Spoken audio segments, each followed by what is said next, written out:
à la cantorade. Venez avec nous sur Radio Laser prendre de la hauteur et du recul sur les interrogations multiples que nous et vous nous posons toutes et tous. Critiquons, proposons, réfléchissons dans l'humour et le respect.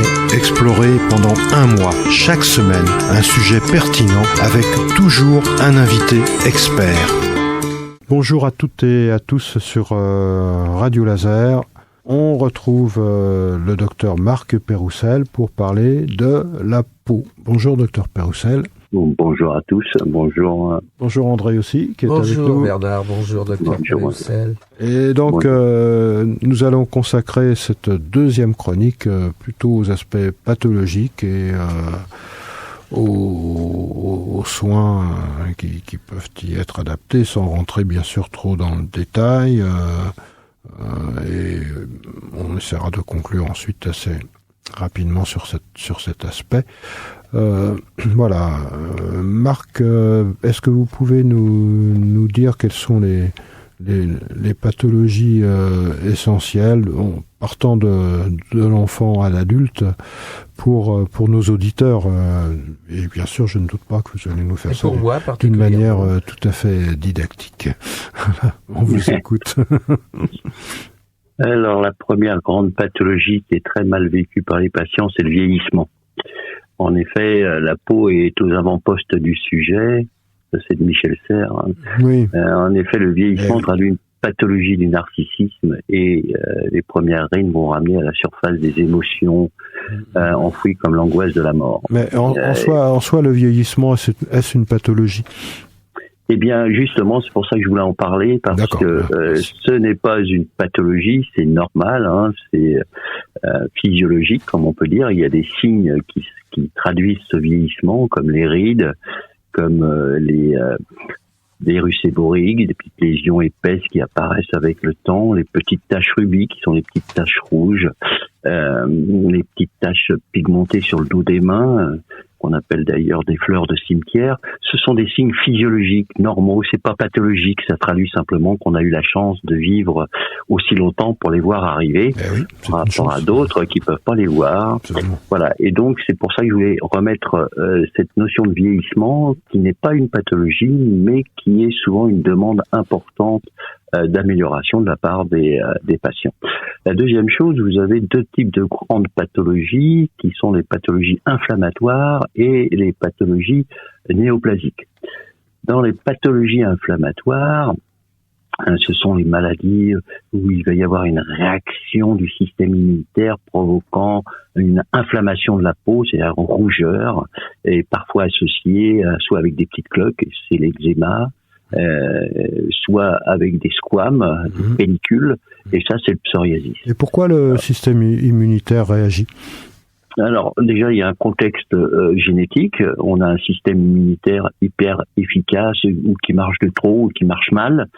Et puis à l'occasion d'un cofacteur, qui peut être la présence d'allergènes dans l'environnement pour le cas de l'eczéma, ou de facteurs très variés pour le psoriasis, à ce moment-là, ces cofacteurs vont stimuler le système immunitaire qui va se mettre en route et qui va provoquer des dégâts au niveau de la peau, entraînant soit un renouvellement accéléré de la peau, soit entraînant une peau qui est davantage perméable, laissant davantage passer les allergènes.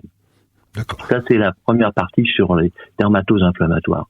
La deuxième partie, ce sont les cancers de la peau. Alors, dans les cancers de la peau, vous avez ceux qui sont dus par l'exposition au soleil, et il faut savoir que dès les premières années, notre peau est sensible, elle est immature, et donc il va y avoir un effet cumulatif de la part des UV, provoquant progressivement des anomalies au niveau des cellules, au niveau des noyaux des cellules, et vous aurez des carcinomes basocellulaires. Là, c'est pas trop méchant, mais c'est très, il faut s'en occuper. Vous avez des carcinomes épidermoïdes qui sont un peu plus agressifs. Ça veut dire que les rayons UV vont agir directement sur les gènes, sur l'ADN, par exemple, des cellules. Vont agir sur le noyau de la cellule. D'accord. Et donc sur les constituants de la cellule qui vont devenir tout à fait anormaux et qui vont se renouveler de façon anormale, provoquant le cancer.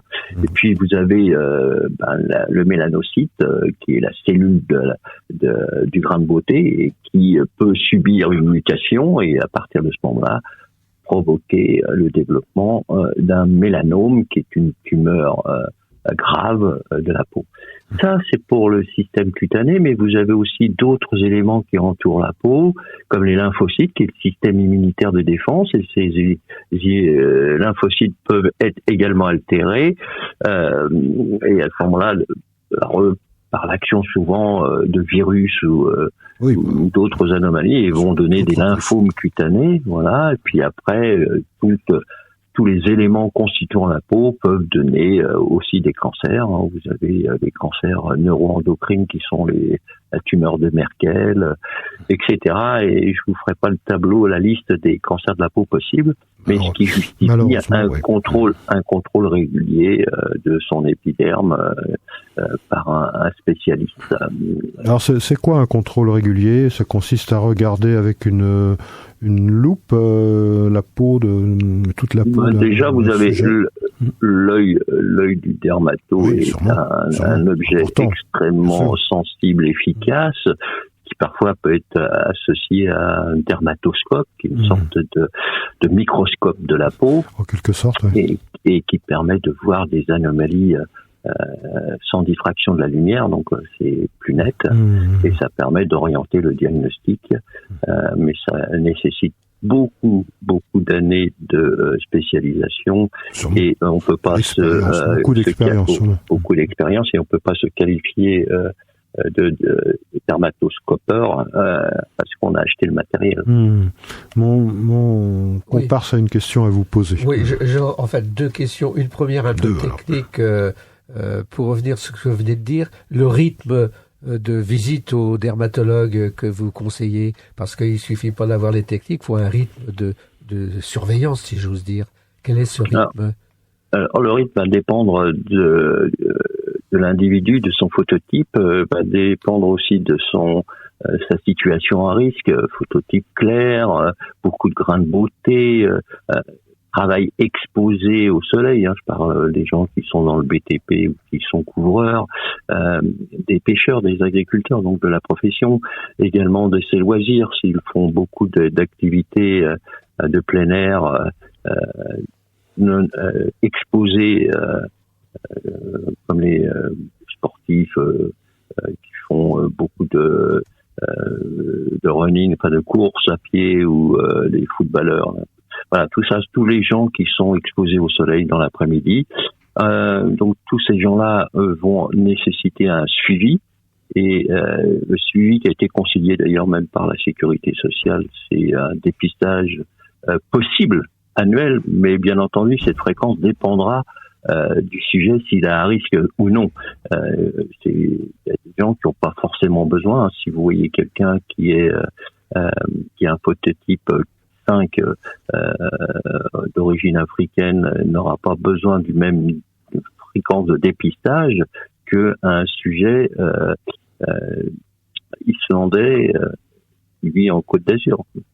Donc ça veut dire qu'il faudrait préalablement voir un diagnostic sur l'état de la peau avant de savoir quel rythme on peut choisir. Donc il faut un diagnostic préalable, quoi.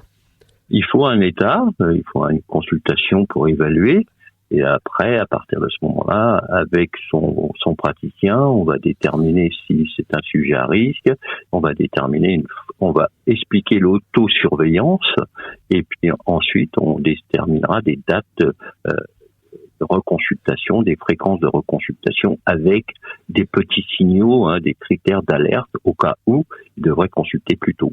Oui, j'aurais juste pour revenir sur un problème qui a été soulevé tout à l'heure, pour savoir si, par exemple, vous avez parlé des taches qui pouvaient exister, des taches de vieillissement, notamment sur les mains, et qui étaient globalement, en général, plutôt mal vécues, dans la mesure où vous dites que c'était plus ou moins morbide.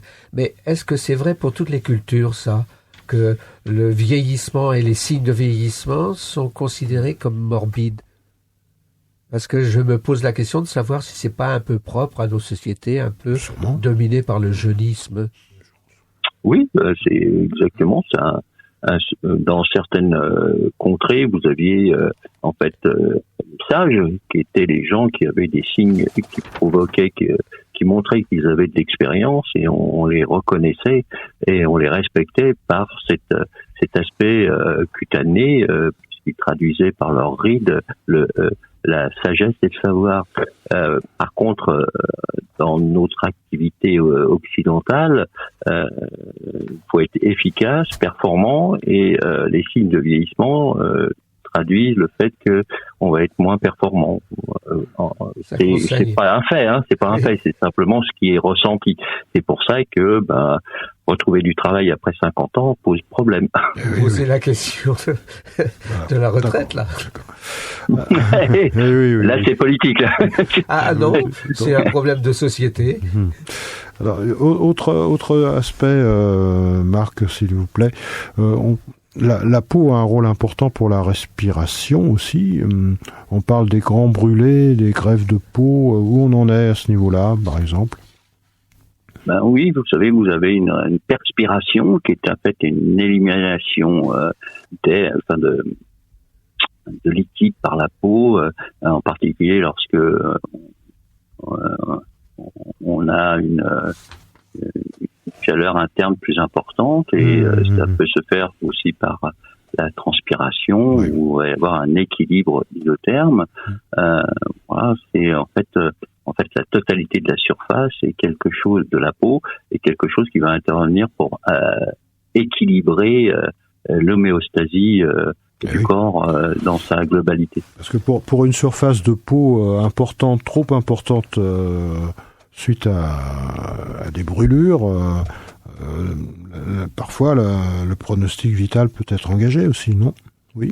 À partir de 10%, le pronostic à la suite d'une brûlure, le pronostic vital est engagé. Parce qu'il va y avoir une déperdition hydroélectrique importante, il va y avoir donc une protection cutanée, donc la pénétration de germes, et puis un effet sur les organes nobles comme les reins, qui vont provoquer un ictus. On parle beaucoup de la maladie de Lyme. Est-ce que vous pouvez nous en dire deux mots? C'est dangereux, quelles précautions prendre, etc., etc. Alors, les deux premiers éléments dont je vous ai parlé, qui sont les plus majeurs dans le monde de la dermatologie, pathologie inflammatoire et pathologie cancéreuse. Et après, vous avez tout ce qui est maladies infectieuses. Dans les maladies infectieuses, vous avez les maladies virales, les maladies bactériennes et les maladies fongiques dues aux champignons. Alors, en cas particulier de la maladie de Lyme, c'est une parce que ça vient de la ville de Lyme où ça a été décrit pour la première fois. Voilà, merci de nous aux États-Unis. Voilà, et donc c'est en fait un petit élément, un petit parasite qui va rentrer dans la peau et qui est conduit par le tic. Donc le tic n'est que le vecteur. Donc il pique, et comme il se gorge de sang de sa victime, il va aussi refiler le petit parasite qu'il a, et elle va agir en trois étapes. Première étape, il va y avoir un petit rond rouge qui va se développer au niveau de la piqûre, et qui s'étend de façon concentrique, très progressivement, qu'on appelle d'ailleurs l'érythème chronicum migrateur. Et puis ensuite, il va y avoir une phase un peu plus calme, et après il va y avoir des pathologies rhumatologiques, voire cardiaques, qui peuvent apparaître en raison de cette atteinte, et des myocardites. Et puis après, beaucoup plus tard, des pathologies neurologiques avec des atteintes d'atrophie cutanée également, voilà. Donc vous voyez que c'est, en fait, on fait un parallèle nous avec la syphilis. Et la syphilis, c'était d'abord le chancre au niveau du point d'inoculation, puis dans un second temps, il y avait des éruptions qui apparaissaient au niveau de la peau avec le collier de Vénus, etc., les atteintes des langues. Et puis dans un temps un peu plus tardif, il y avait cette atteinte neurologique, la paralysie générale qui a touché d'ailleurs de grands peintres comme Gauguin. C'est très fréquent en France actuellement. La maladie de Lyme. De Lyme, oui, c'est très fréquent, absolument. Il faut s'en occuper et en fait, il faut pas non plus, dès qu'on a une piqûre de tique, se dire qu'on a la maladie de Lyme. Lorsqu'on a une piqûre de tique, il faut regarder localement et si on n'a pas de petits centres qui se développent autour, il y a pas besoin d'être mis sous antibiotiques. Parce que sinon, pour certains, ils seraient sous antibiotiques à longueur d'année. Hein. Les moustiques aussi peuvent agresser la peau? Ah oui, les piqûres alors les moustiques, c'est vecteur. Et en fonction du type de moustique, vous allez avoir des parasites qui sont dedans et c'est là qu'on transmet à l'homme lors de la piqûre. Alors c'est souvent la femelle parce que c'est elle qui est hématophage et qui va inoculer à l'individu donc soit le paludisme, soit les arboviroses, voilà. D'accord. André a une question à vous poser, je crois. Enfin, une explication un peu plus, une précision un peu plus développée, s'il vous plaît. Ça concerne effectivement ces tiques et autres. Est-ce que c'est lié aussi est-ce que le développement de certaines maladies de peau, notamment à travers ces petits animaux qui nous agressent de temps en temps, est-ce que ça peut être lié aussi au changement climatique? Non, c'est grâce à l'intelligence humaine qui a pu faire le diagnostic et rapporter l'éruption ou des symptômes au fait qu'il y a la présence d'un petit parasite. Ça doit exister depuis la nuit des temps, mais on passait à côté parce qu'on savait pas.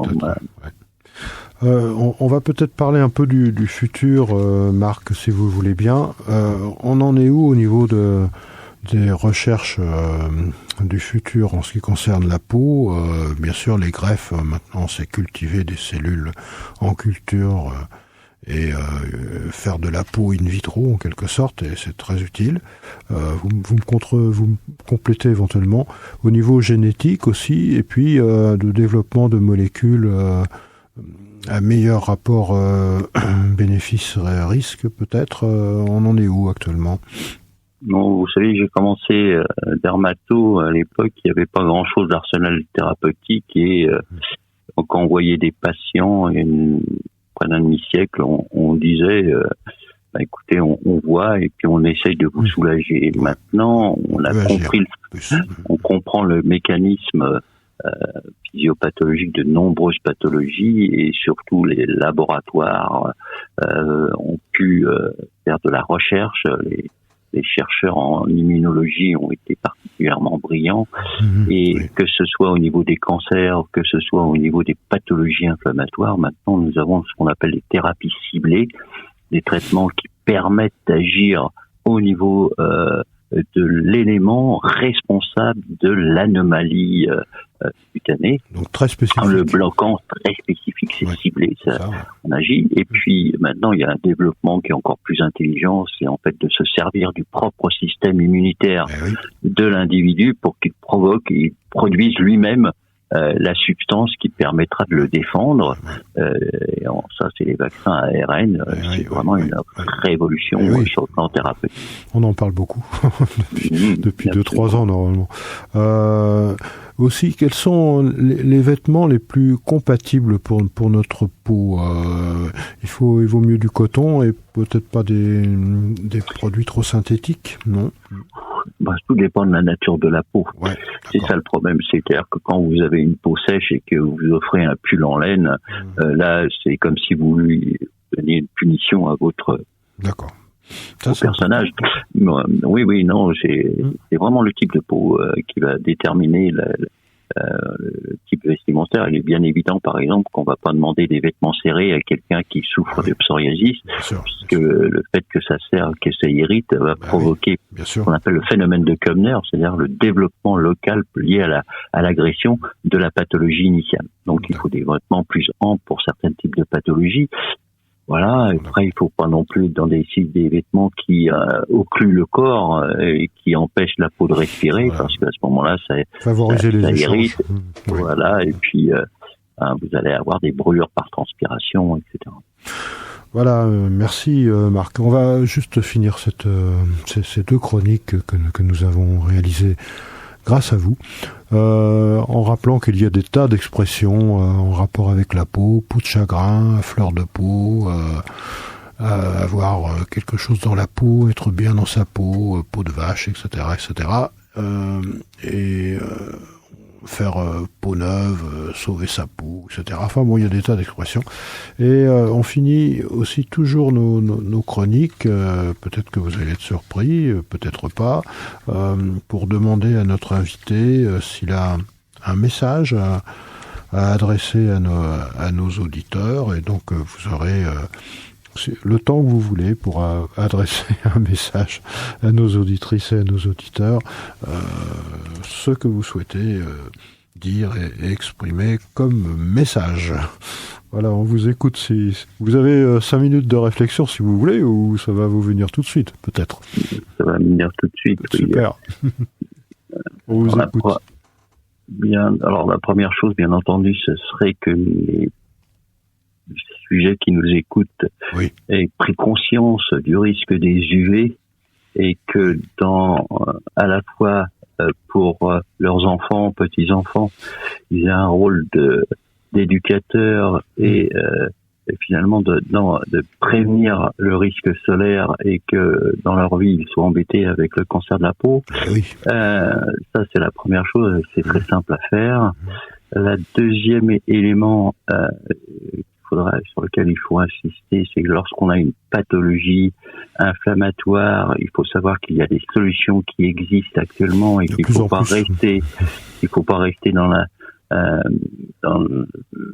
l'insouciance et dans le fait de se dire qu'il n'y a pas de possibilité de se traiter, donc je reste comme ça. Il faut savoir que les pathologies inflammatoires ont un risque cardiovasculaire avec le temps.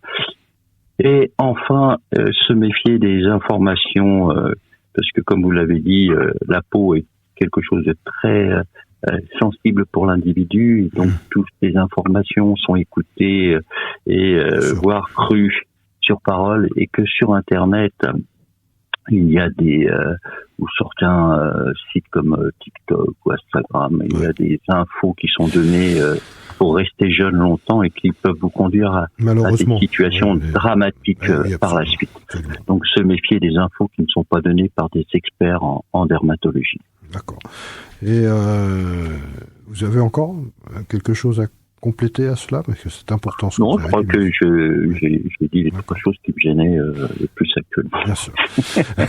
Alors je voulais dire aussi par rapport à ce que l'on vit actuellement, des situations de conflits, etc., de l'importance des frontières, et donc signaler un livre de Régis Debray, Éloge des frontières, et dans ce livre, et je l'avais abordé dans le cadre de l'introduction, peut-être que l'exemple biologique de la peau pourrait inspirer la structuration et la fonctionnalité de nos frontières, à savoir protéger, mais aussi échanger, être ouvert. C'est une réflexion comme ça. Qu'est-ce que vous en pensez, Marc ? Absolument, il faut savoir que la peau que nous avons est un organe de relation pour aller vers l'autre. C'est pour ça que l'image que l'on va donner à l'autre, c'est par sa peau. Et donc c'est important d'être accueillant. Oui. Et c'est pour être accueillant que la peau doit être en bon état et donc bien nous protéger de l'intérieur. Voilà, c'est tout. Voilà, mais on finira sur ces belles paroles. André et moi vous remercions de cet échange et qui va, j'espère, éclairer nos auditeurs sur 2 chroniques qui seront diffusées sur Radio Laser très très très prochainement. On vous remercie, Marc Péroussel, ainsi que mon collègue, et on vous souhaite le meilleur, avec pas trop de vent. Je crois qu'il y a du vent en ce moment sur les côtes. Hein. Nous avons subi un beau coup de vent. Et oui. Et quelques dégâts. Je crois même que dans certains coins, il n'y a plus d'électricité. Donc, c'est la Bretagne. Voilà. Mais c'est la Bretagne. C'est la Bretagne. Voilà. Oui, ceci étant dit, comme peeling, il y a mieux. Voilà, bon.